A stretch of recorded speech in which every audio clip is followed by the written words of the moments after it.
His entrance was wordless, no greeting was necessary. The way he shut the door behind him, measured, intentional, conveyed everything. I sat perched on the bed's edge, fingers twisted in my nightgown's fabric, anticipating, understanding. His movements carried the confidence of someone accustomed to compliance, not affection. When his fingertips grazed my collarbone before tightening with gentle firmness, not painful, that possessive eye understood my new reality.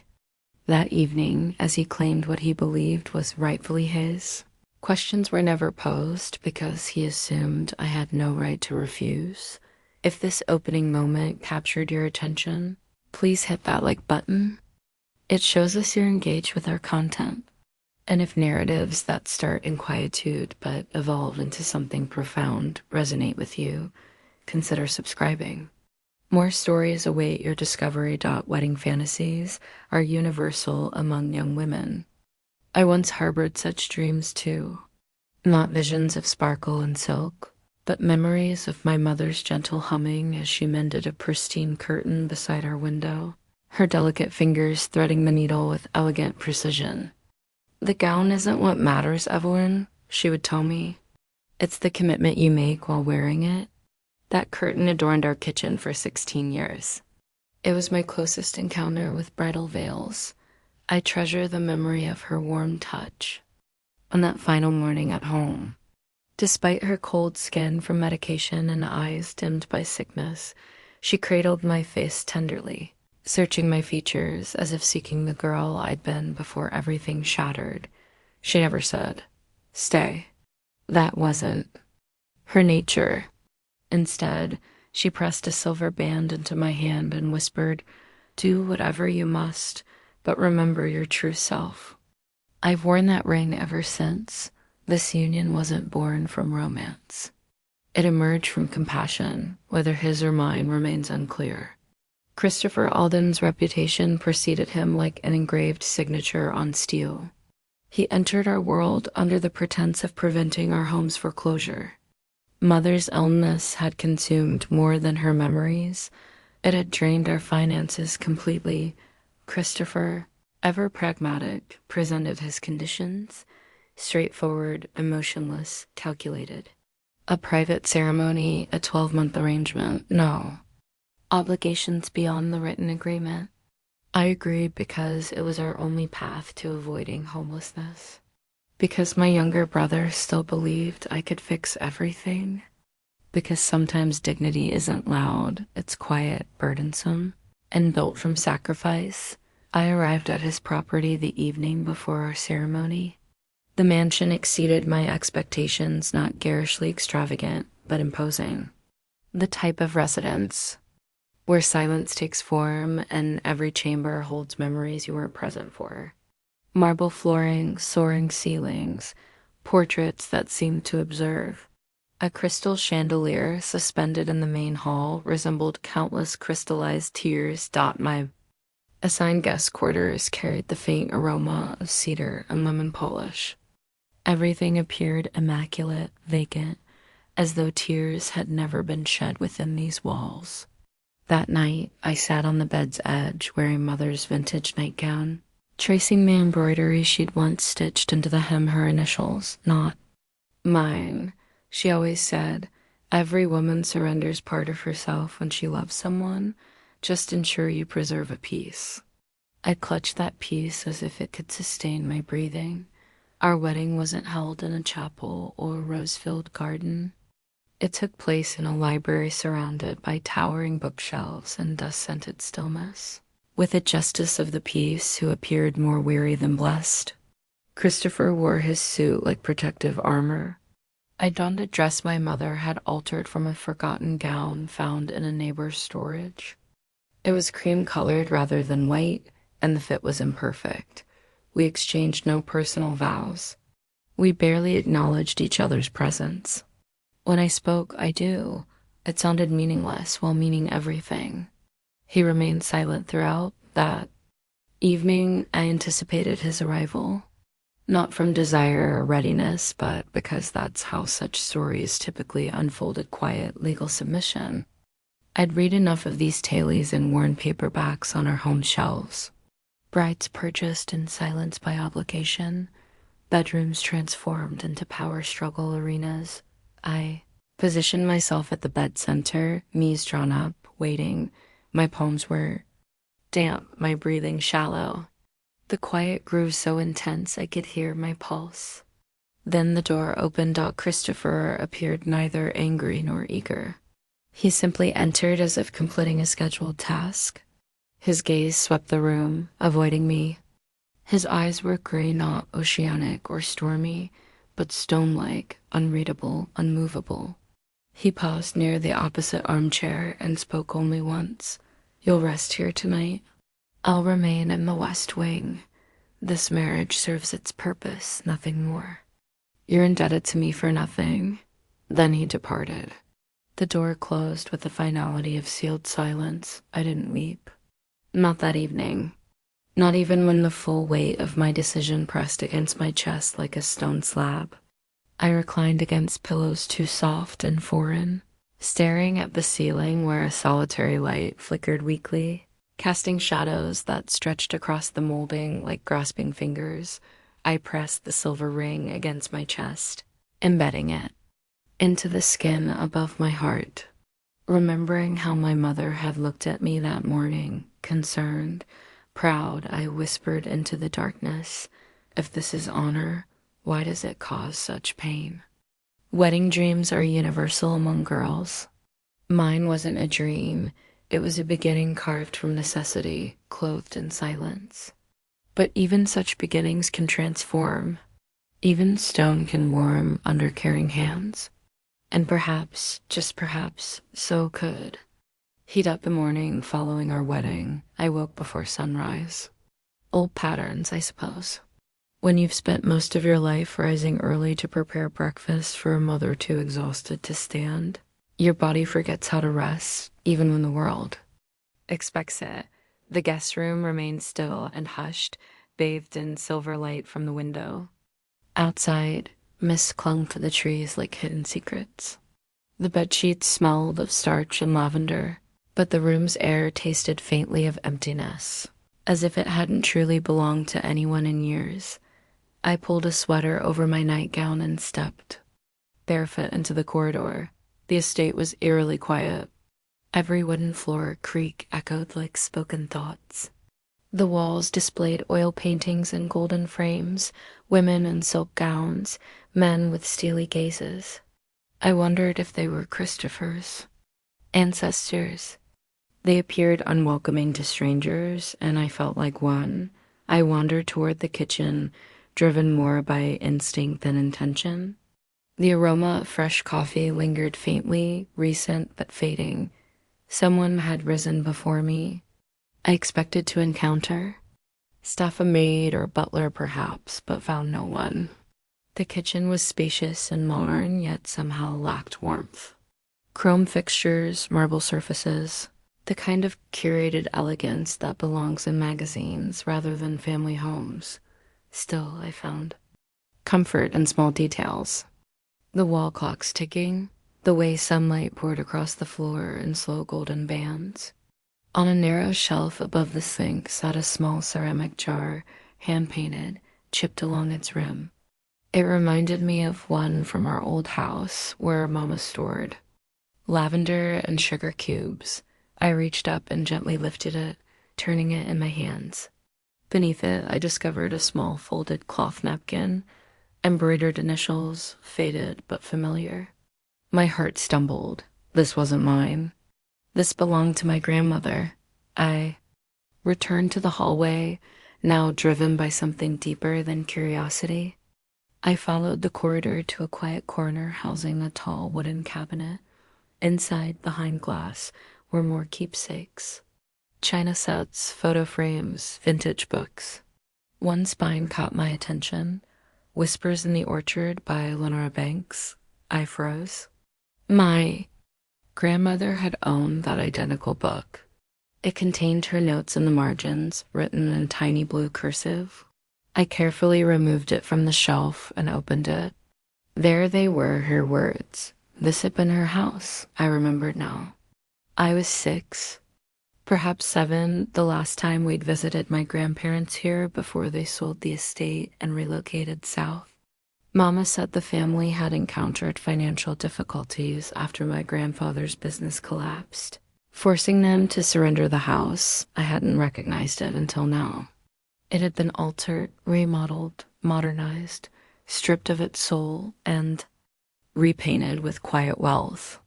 But beneath the upgrades, the structure remained the same.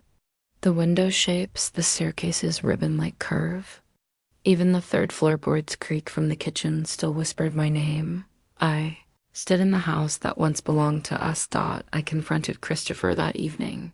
He sat in his office behind a desk resembling a monument more than furniture sleek. Dark, cold.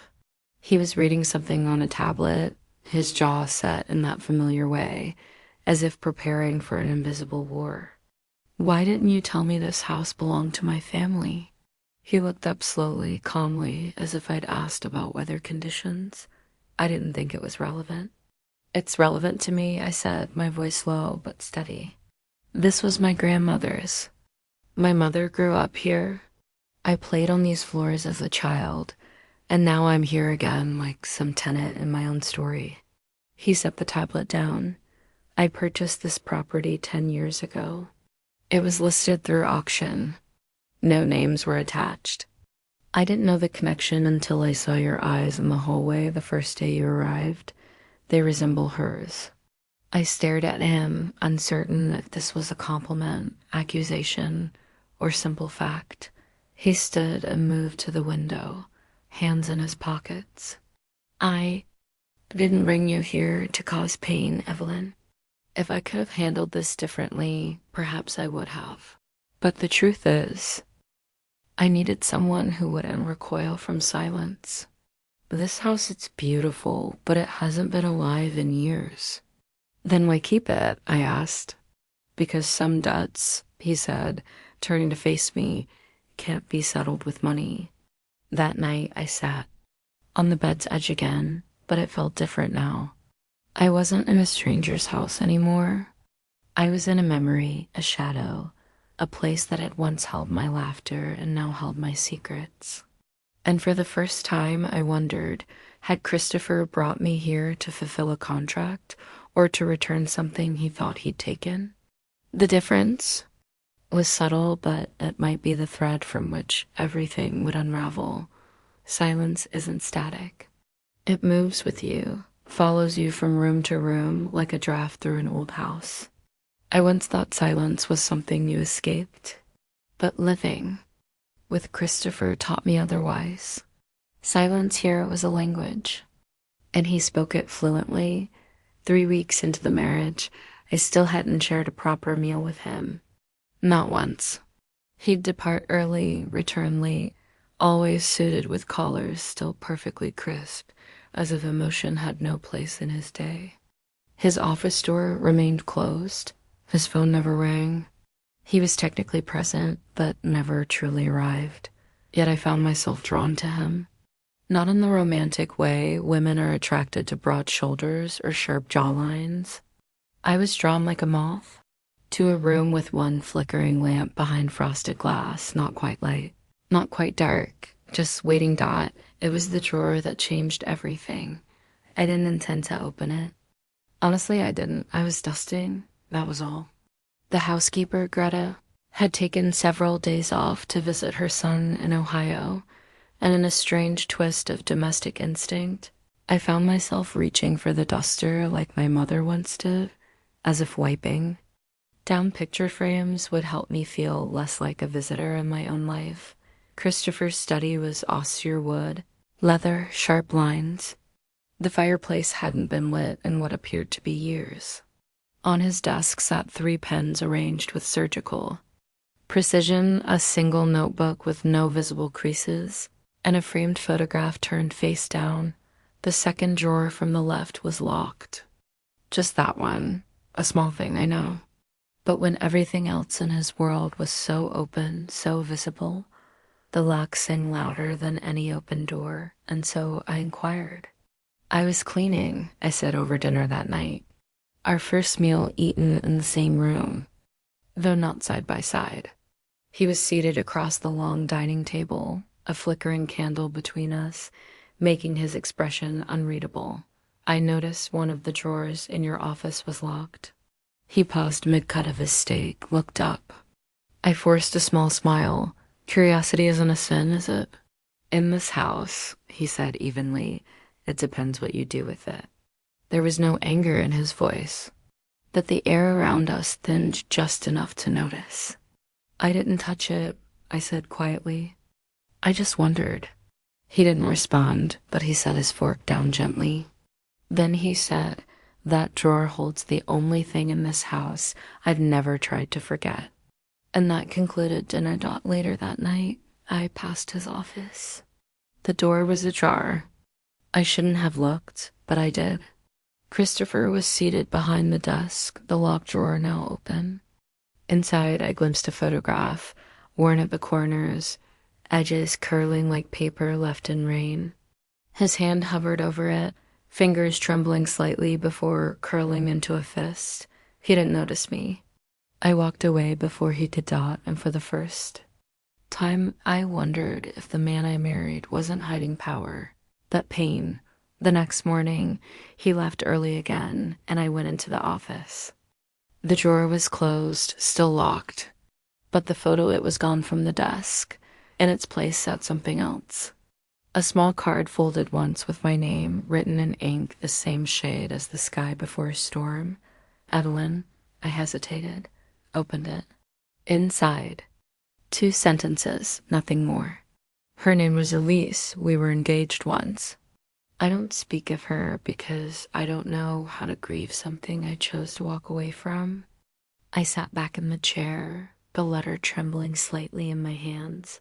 He had once loved someone and lost her, not to death, but to choice. And now he was living with that choice every day behind locked drawers, closed doors, and dinner tables. Set for silence, I wanted to hate him less. That was the strangest part.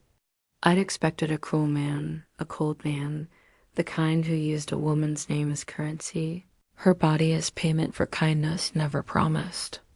But this man had learned to live with the cost of his own walls. That night, I brewed tea the way my mother used to. 2 bags steeped long, a touch of honey. I knocked on the office door, no answer. So I left the mug outside. When I returned the next morning, the mug was gone. And in its place, a single white gardenia had been laid on the hall table.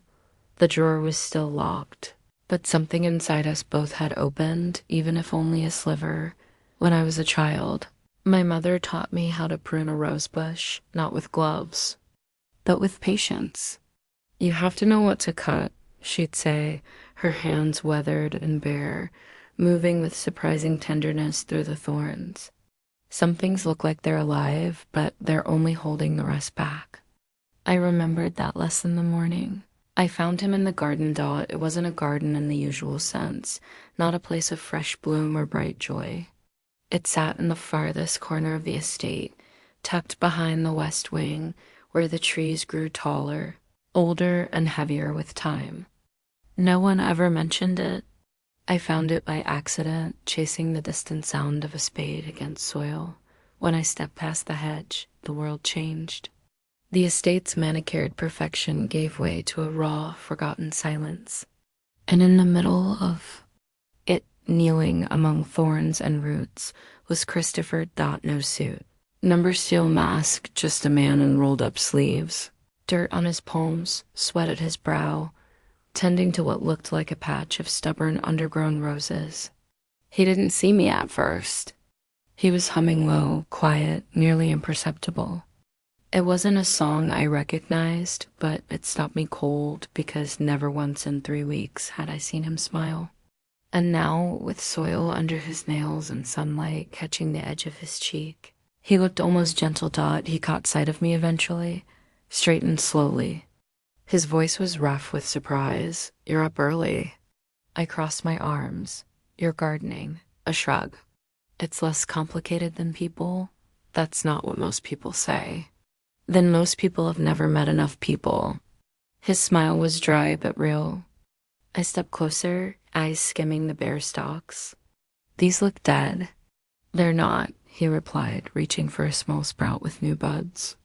They're stubborn and tired, but they remember how to bloom. That afternoon, I returned alone. The garden had once been beautiful. I could tell by the way the stones were laid like a path through memory. I sat on the edge of the old bench, worn and soft by weather. There was a plaque nailed to the wood. I leaned down to read it. In honor of Ellie Hart for the garden she dreamed of and the heart she gave to it. My breath caught. Ellie Hart, my mother. I didn't cry. Not then. I stood slowly, scanning the space around me with new eyes, the shape of the plot, the curve of the bench, the white trellis arch that now stood chipped and overgrown. I remembered this place. It had been hers, a gift from my father when they first married. She'd planted every corner with dreams, roses, daisies, peonies. The earth had once answered her, and now it sat quiet and brittle. Christopher hadn't bought this house as a stranger. He had kept it for her. That evening, I waited until the hallway was still before knocking on his door. He opened it without surprise, as though he knew I'd come. Why didn't you tell me the garden was hers? He leaned against the frame, silent for a moment. I didn't think you'd want the memory brought back. I already carry the memory, I said. But I didn't know someone else was carrying it too. He looked down. She helped me once, a long time ago, when I was younger. Before I had anything worth offering. He gestured toward the darkened sitting room behind him. She told me not everything. Broken stays broken. That people, like gardens, need time and light and someone willing to get their hands dirty. A pause. Then I didn't believe her. Now I do. He stepped aside, letting me in. The room was warm, dimly lit. A fire crackled low in the hearth. I noticed the way his shoulders lowered just slightly as I sat. He poured tea 2 cups, one handed to me without flourish, just familiarity. We didn't speak for a while. And then he said it quietly, like an old truth finally given breath. I bought this house after your family lost it. I didn't know who it belonged to until your name came across my desk years later. Evelyn Hart. You kept it for her. He shook his head. I kept it because she believed in things I didn't, because she once looked at me, just a broken man with a ruined name, and said I was worth more than I believed. I bought this house hoping to feel that again. But I never expected you to walk through the door. That night, I stood at my bedroom window, watching the wind move through the trees beyond. The garden. He hadn't planted planted flowers to impress me. He hadn't bought this place as a trophy. He had preserved it for her, for what she gave him.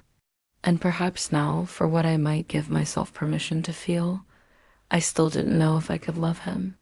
But I no longer believed he was incapable of love. Sometimes the most beautiful gardens are the ones one sees bloom because they're growing back after being cut too far. Maybe in time, so could we. My mother forgot who I was the week before Christmas. She looked at me from her bed, eyes open, clear, and smiled like I was someone else entirely. Clara, she whispered, her voice rasping through the oxygen mask. I didn't correct her. I just smiled and nodded, because sometimes love isn't about telling the truth. It's about making someone feel safe inside their fading mind. Clara was her sister, long gone, long buried. But in that moment, my mother wasn't afraid, and neither was I. The call came one afternoon while I was sorting linens in the hallway closet.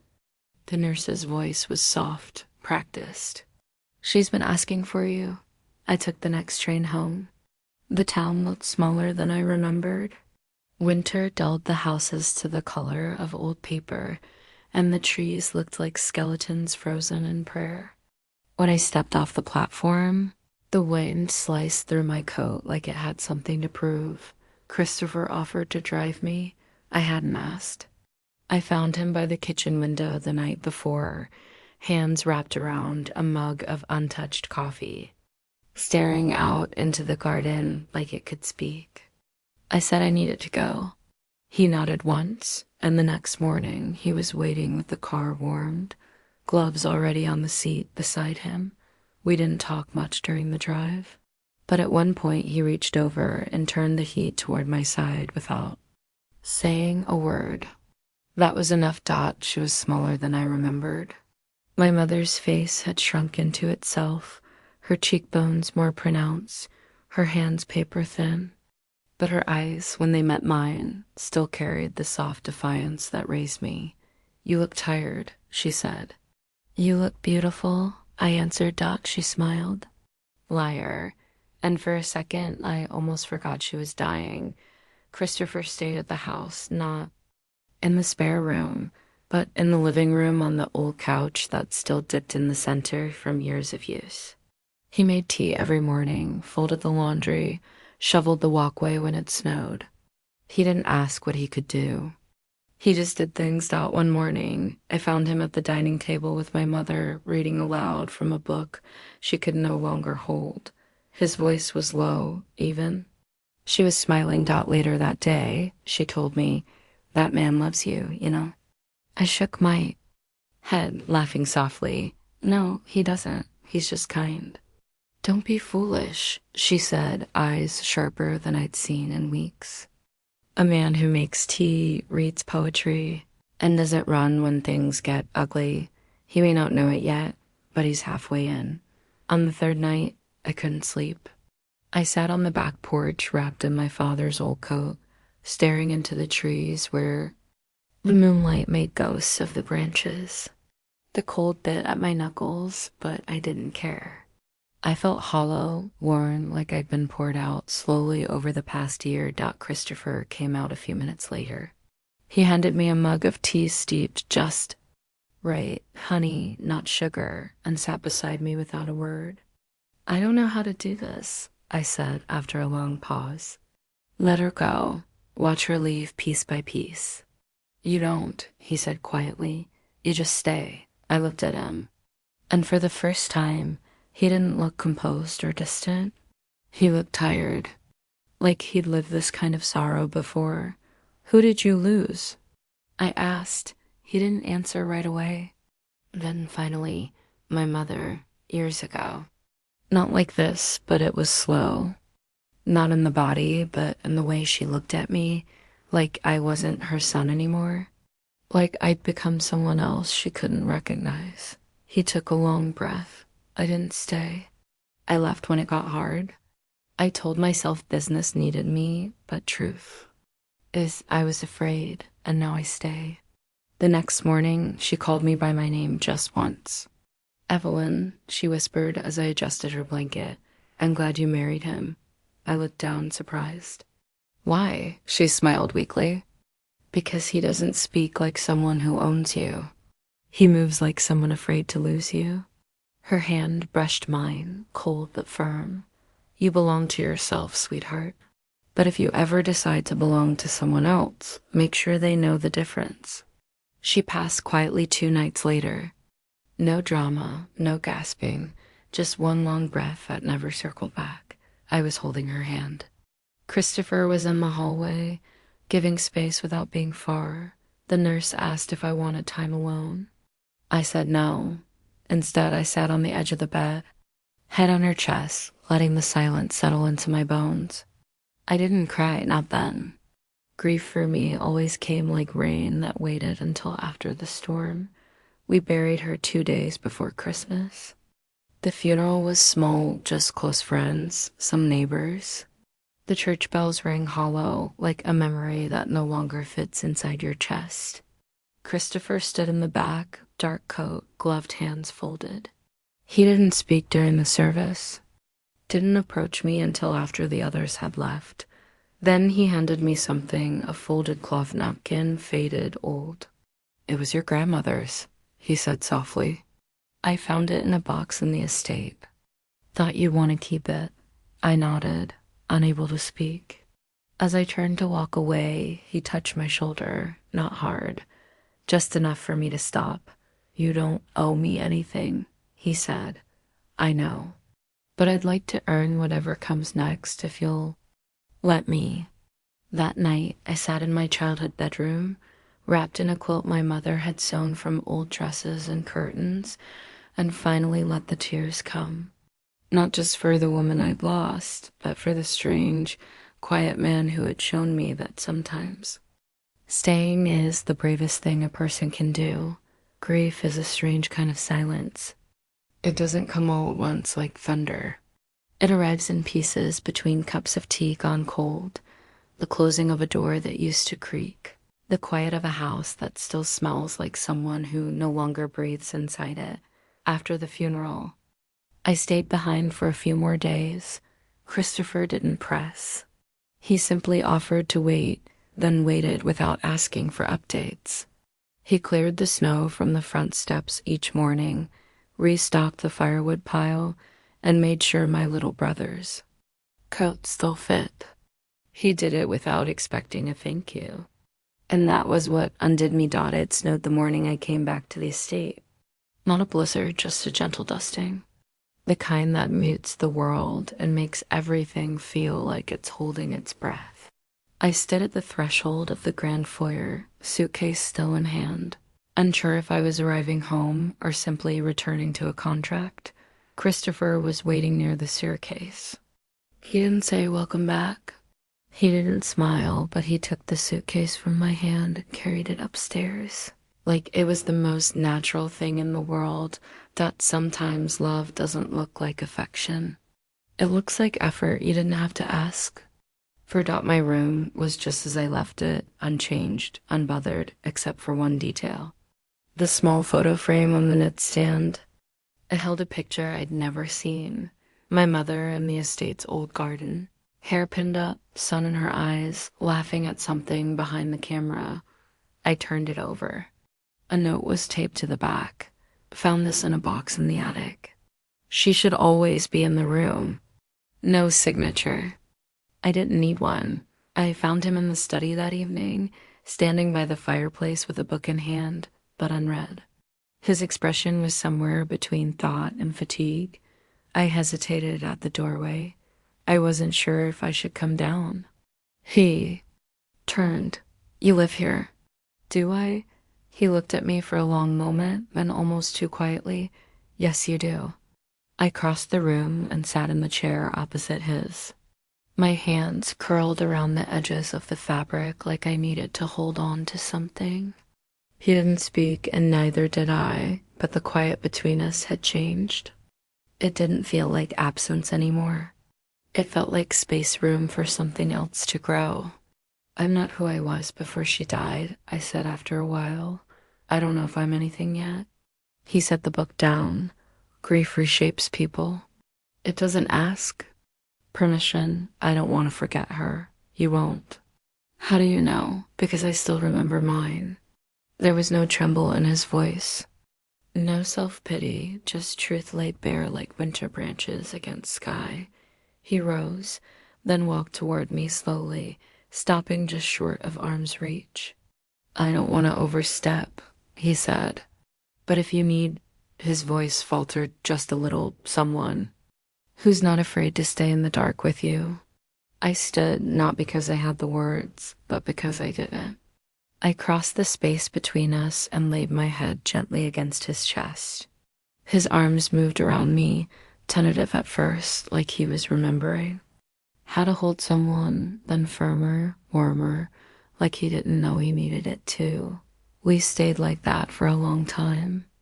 No movement, no conversation, just the steady thrum of his heart against my cheek, and the way our breathing slowly aligned. Later, when I pulled away, I looked up at him. His eyes weren't unreadable anymore. They were tired and open. "I don't know what this is," I whispered. He brushed a strand of hair from my face. His fingers lingered near my temple, a touch so soft it made me ache. "Neither do I," he said. "But I'd like to find out slowly. If you'll let me." I nodded. And for the first time, the air between us felt like spring. Not because everything had changed, but because something had finally begun. That night, I didn't return to my own room. I didn't follow him upstairs either. I simply fell asleep in the armchair by the fire, wrapped in a blanket he'd placed over me when I wasn't looking. When I woke at dawn, he was sitting nearby, reading, one hand resting gently on the arm of my chair. As if making sure I didn't drift too far, he looked up, met my eyes, said nothing. He didn't have to. Love hadn't arrived in a grand gesture. It hadn't broken the silence with a kiss under rain or a speech at the edge of despair. It had come in, the shape of a garden that once belonged to my mother, a cup of tea left outside a locked door, a photograph returned without fanfare, and now, in a touch that was neither possessive nor passing, it was just a man's hand resting on mine, and a woman learning at last that being held doesn't mean being owned. I packed in the early morning, not because I wanted to leave, but because I didn't know what else to do with the ache building in my chest. The house was still asleep. Snow still clung to the window panes. Even the garden outside seemed to hold its breath. I folded my sweaters in silence, not trusting my thoughts to be kind enough to speak aloud. There was no fight, no cruel word, no moment I could point to and say, this is where it broke. Only a slow unraveling. Something in me had begun to shift after the funeral.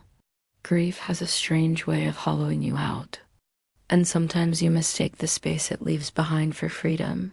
What I felt with Christopher had become real, too real, and real meant risk. I zipped the suitcase halfway, then stopped. Downstairs, the hall was still dim with pre-dawn light. I passed the study where the fireplace still held the embers of last night's warmth. A cup of tea sat untouched on the side table mine, I realized. The one I'd forgotten while reading. I glanced at the photo on the mantel. My mother's eyes met mine mid-laughter, frozen in that garden years ago, and something in me cracked. Set the suitcase down by the door and walked outside. The air was sharp. Winter clung to every corner of the garden like it didn't know how to leave. The bench still bore a thin layer of frost, and the roses, stubborn and brown, stood like soldiers waiting for a spring they weren't sure would come. I sat down anyway, wrapped my coat tighter, closed my eyes, and breathed. You were going to leave, a voice said behind me. I turned. Christopher stood near the archway, one hand still gloved, the other bare. His hair was tousled as if he'd risen quickly. His eyes, though calm, held something raw. I wasn't sure, I admitted. That's not no. I looked back at the bench. It felt easier. Before I knew how much this place mattered, before I knew you cared, I didn't ask you to care back. No, I said. You didn't. That's what makes it harder.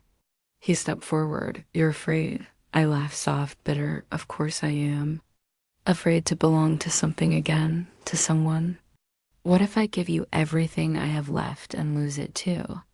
Christopher didn't speak right away. Then slowly he took off the other glove, held it in his hand. When I was 28, he began, I built a company from the ground up. I was praised for not being afraid of risk. People said I was bold, brave, but I never risked anything that mattered, not until Elise. He didn't look at me. His voice stayed even, but quiet. She wanted a life I couldn't give. I was too proud to change, so she left. And I told myself I didn't need her, that I was better alone. I wore that like armor for years. He turned then, eyes steady on mine. I'm not wearing it now. I stood, not to walk away, but to look him in.